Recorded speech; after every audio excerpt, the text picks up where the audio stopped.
Good morning. This is Hammersmith Chess Club Junior Hour, or better, Junior Hour in 5 minutes or so. This specific video is the summary of a session we had in April 2020 on a game of Magnus Carlsen in 2005. And here are the few highlights of the game which we were going through in details during our session. The game was played by the 40-year-old Magnus Carlsen, already Grandmaster then, during the Norwegian Championship. He ended up in that championship in 2005 as a shared first, together with his then coach, Simon Aktestein, also Grandmaster. He lost in tiebreak against Aktestein. In the subsequent year, in 2006, Carlsen, for the first and only time, won that tournament and was Norwegian champion. The game, let's go quickly through the first 15 moves or so. Normal queens, Indian. Carlsen opens the center with e4 and now has the rook in the center. The rook is pushed back, or indeed Carlsen didn't move the rook back, but sideways to the h file, attacking h7, the king side. Looks a little awkward there, and even more awkward when Carlsen retreated the king to h3. So the only intention of that rook is to attack on the h file, and he did it. A few moves further forward, Black occupies the relatively strong square d5 for Black, in front, just in front of the isolated pawn, cannot be attacked by White, by another pawn. Of course, White also has his strong square on e5, protected by the pawn, and cannot be pushed, not yet, be pushed away by the opponent's pawn without weakening the Black king side. And a knight on e5 is always nice. Black forces the exchange of the white squared bishops. And with this queen move, Carlsen actually started his attack.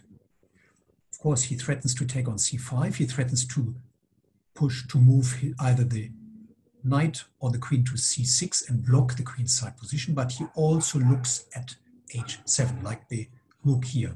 And we see that indeed that was the further build-up of the attack.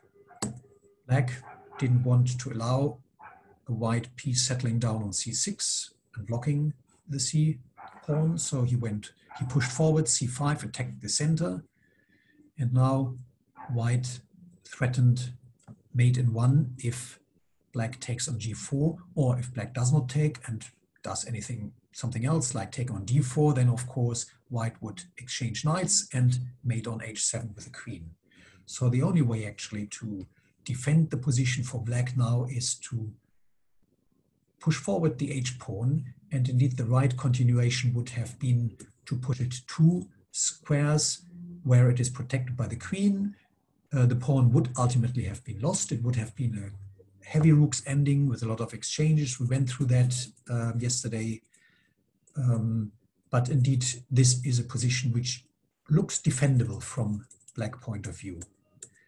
However, Black here decided to move the pawn only 1 square forward, and that was the losing mistake.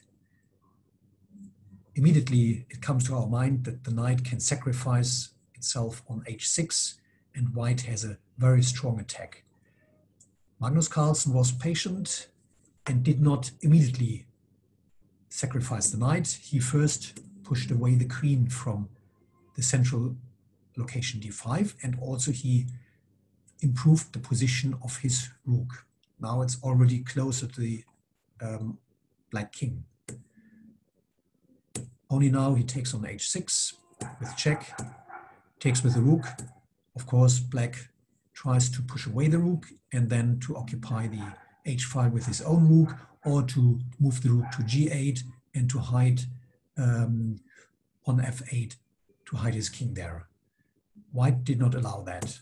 And indeed, this is not the only solution, but the nicest solution to win the game for white. Black has to take.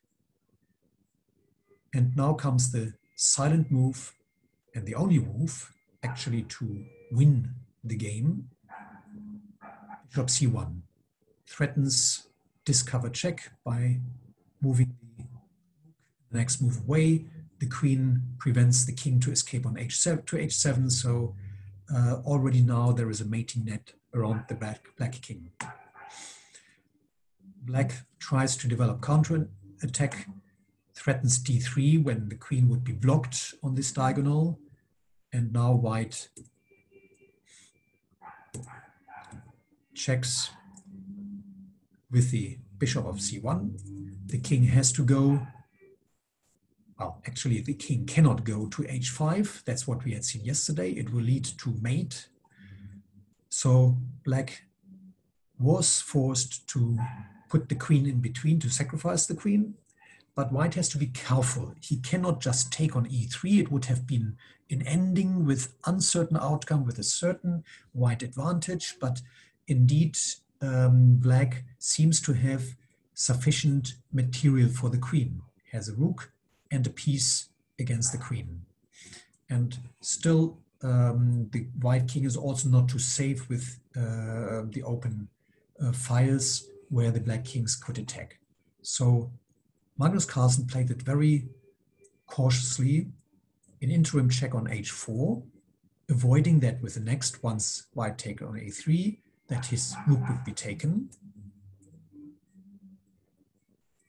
And even now, black threatens to win an exchange. If white would take now on e3, black would take the exchange, would take the rook on h4, and indeed create a disastrous pawn structure for white. So Magnus Carlsen decided to give the exchange, yes, but without destroying his pawn structure. Check on h5. And even now, Magnus Carlsen did not take on e3. That could have been done, but again, it would have been an ending where indeed black would have had two rooks for the queen. And the king might escape back into safety. So Magnus gave an interim check on h7, pushing the black king into the open, closer to the opposing king, and only now white took on e3. Black created some threats to take the bishop with check on the first rank. White just ignored that because after rook c1, black was mated. Either black goes to, after check on g7, goes to h5 with mate, or mate on h6, or goes to f5 as in the game, and a mate in the middle of the board.